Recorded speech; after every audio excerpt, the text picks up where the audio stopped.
Hindi ako magpapanggap na matalik kong kaibigan si Pinoy, pero ang masasabi ko ay isa ko siyang tunay na kaibigan. Nagsimula kami ng aming samahan noong 2009, nung bumisita siya sa aking kulungan doon sa Camp Crame at kinamusta niya yung aking kalagayan at ang kalagayan ng mga kasamahan ko sa Magdalo. Nung panahon na yon, miyembro kami ng independent block, kami lang dalawa, dahil sabay kaming nanalo ng pagka-senador noong 2007. Pero dahil ako ay nakakulong, so ina-update niya ako either through my staff and personally, no? Pagka bumisita siya sa Camp Crame. At doon sa mga nakakilala kay Pinoy, talagang makwento siya, no? Marami siyang nalalaman sa iba't ibang bagay, even sa mga aspeto ng pagiging sundalo. So makikita mo talagang malapit siya sa sundalo at gusto niya yung mundo ng kasundaluhan. At kaya nga, no, later on, nung ako ay nag-request sa kanya na itulak yung pagtaas ng subsistence allowance sa mga sundalo, ay readily niya to ibinigay. Ipina-compute lang niya kung magkano kakailanganin. Tapos, nung naibigay ko yon, tinignan niya. Nung kaya niya na maibigay yon, hindi siya nag-hesitate. Ano? So, isang aspeto yon sa buhay ni Pinoy, yung pagiging malapit niya sa sundalo. So, going back, doon sa mga panahon na yon, talagang tinitignan niya yung aming kalagayan and at one time, nakita niya na wala namang kaming parang maayos na entertainment doon sa Camp Crame. Kaya inano niya, nagpadala siya nung parang entertainment system, para lang daw malibang yung mga sundalo. At least kung makikinig daw ng music o manunood ng mga video, ma-entertain sila. So ganun si Pinoy. Kaya I would debunk yung mga nagsasabing kulang siya sa empathy, kasi meron siyang ganun.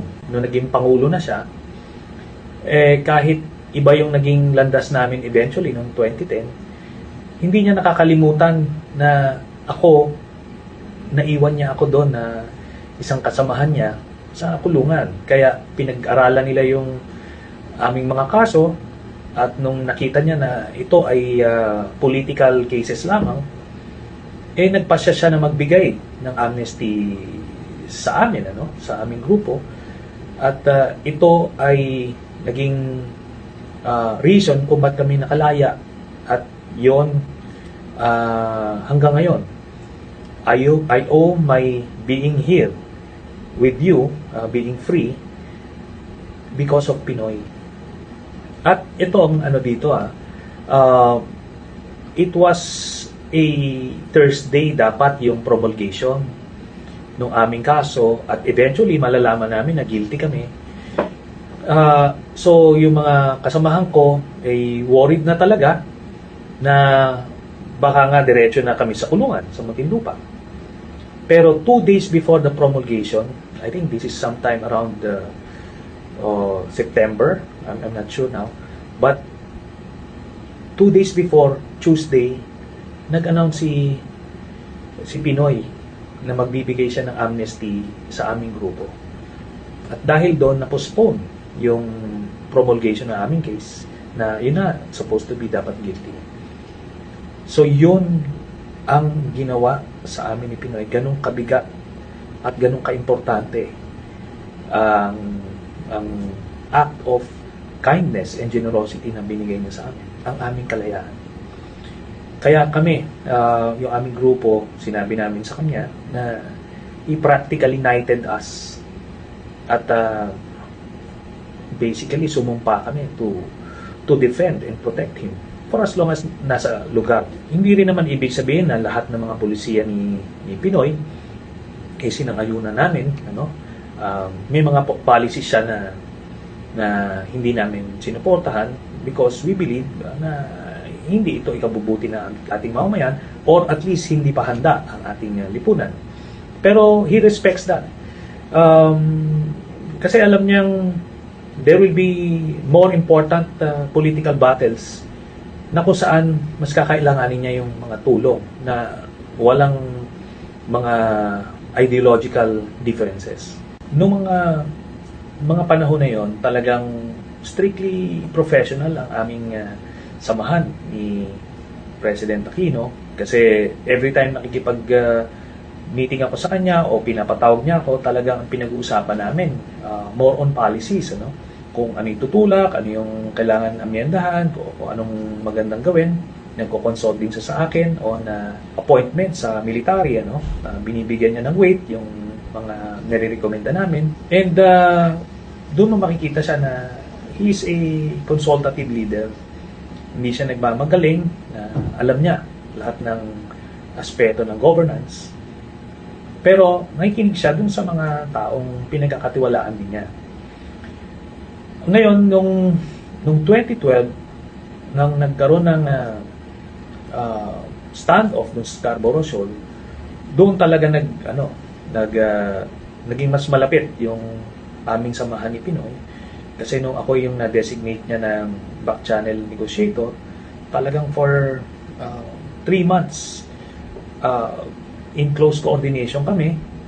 Tumatawag sa akin kahit in the middle of the night, or ako naman pinapatawag niya ng meeting kahit any time of the day, no? So ang aming ang exchanges namin ng ideas, at doon mo makikita na talaga na kung gaano niya ipinaglaban yung interest ng ating bayan. Talagang pag may itinulak siya na demand at condition, talagang it's always in the furtherance of our national interest. Pero nung eventually, yun nga, nung nakita na ito ay naging matagumpay, pero inintriga naman nito nila Enrile, nagkaroon ng mga controversy sa Malacanang, na to the point na naiipit na si Pinoy mismo.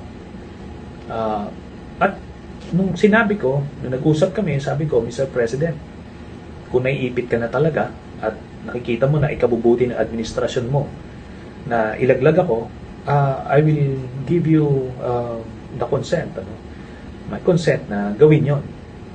Pero sabi niya, hindi, sani akong bahala dito. And true enough, he vouched for me. Hindi niya ako nilaglag. So doon mo makikita kung anong klaseng tao siya as a friend. Basta nasa tama ka kahit anong political pressure, paninindigan ka niya.